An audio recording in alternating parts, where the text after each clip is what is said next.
The C-SPAN networks bring you long-form public affairs programming from the nation's capital and are a public service of your television provider. C-SPAN, created by cable.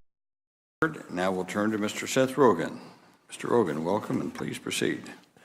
Thank you very much for having me, Mr. Chairman, Ranking Member Moran, and the members of the subcommittee.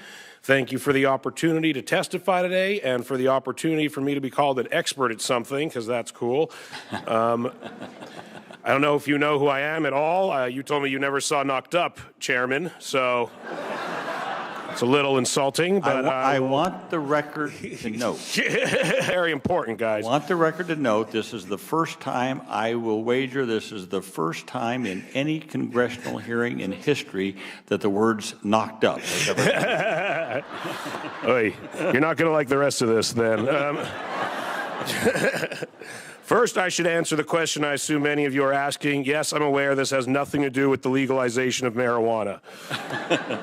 In fact, if you can believe it, this concerns something that I find even more important.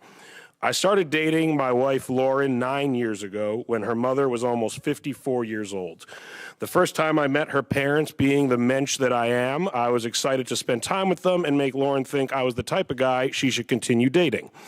It was this trip, the first time I met my now mother-in-law, that Lauren first admitted to herself and then to me that something was off with her mother.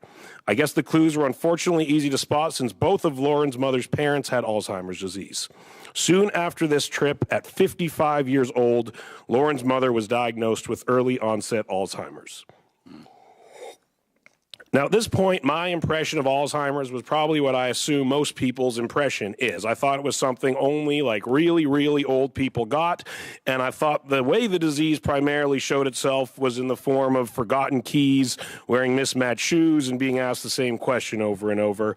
This period, which was the only way I'd seen Alzheimer's displayed in movies or television, lasted a few years for Lauren's mom. After that, however, is when I saw the real ugly truth of the disease. After forgetting who she and her loved ones were, my mother-in-law, a teacher for 35 years, then forgot how to speak, feed herself, dress herself, and go to the bathroom herself, all by the age of 60. Lauren's father and a team of caregivers dedicate their lives to letting my mother-in-law be as comfortable as she can be. They would love to do more but can't because, as you've heard, unlike any of the other top 10 causes of death in America, there is no way to prevent, cure, or even slow the progression of Alzheimer's disease. Another thing I didn't realize until I was personally affected was the shame and stigma associated with the disease. It was before I was born, but I'm told of a time when cancer had a stigma that people were ashamed by. Celebrities and other public figures that were stricken would hide rather than be voices of hope for people in similar situations. And although it's turning, this is currently where we are largely at with Alzheimer's disease, it seems like.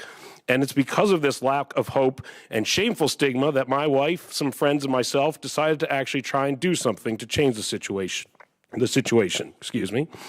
We started Hilarity for Charity. Hilarity for Charity is a fund we have as a part of the Alzheimer's Association to raise money to help families struggling with Alzheimer's and support cutting-edge research.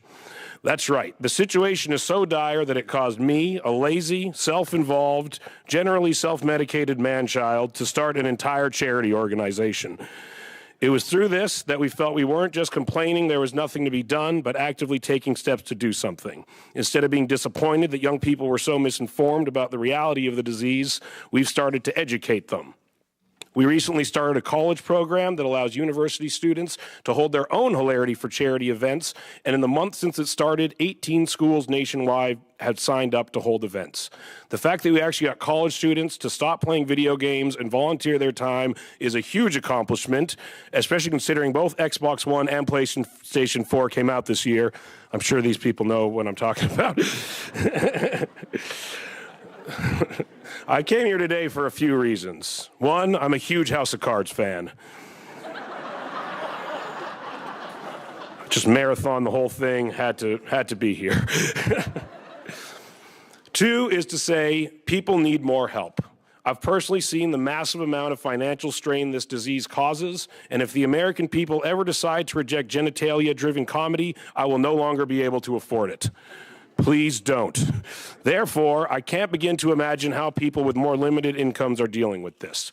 As you've also heard, studies show that Alzheimer's and related dementia is the most costly condition in the United States. Yes, it's more costly than heart disease in a country where for $1.29 you can get a taco made out of Doritos. They're delicious, but they're not healthy.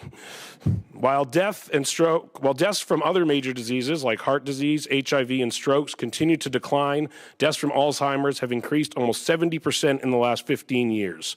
Over 5 million Americans have Alzheimer's, and at this rate, in 35 years, as many as 16 million will have the disease. The third reason I'm here simply is to show people that they're not alone. So few people share their personal stories. So few people have something to relate to. I know that if me and my wife saw someone like me talking about this, it would probably make us feel a little less alone. Americans whisper the word Alzheimer's because their government whispers the word Alzheimer's.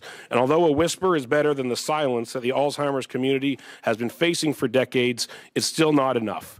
It needs to be yelled and screamed to the point that it finally gets the attention and the funding that it deserves and needs. I dream of a day when my charity is no longer necessary and I can go back to being the lazy, self-involved man-child I was meant to be. People look to their government for hope, and I ask that when it comes to Alzheimer's disease, you continue to take more steps to provide some more. I would like to thank the committee again for the opportunity to share my story and to voice my wholehearted support for the continuing work that pursues a cure for Alzheimer's disease. Thank you very much. Thank you, Mr. Rogen. That was great. That was very, very good. Thank you, thank you. Although I'm sorry you had to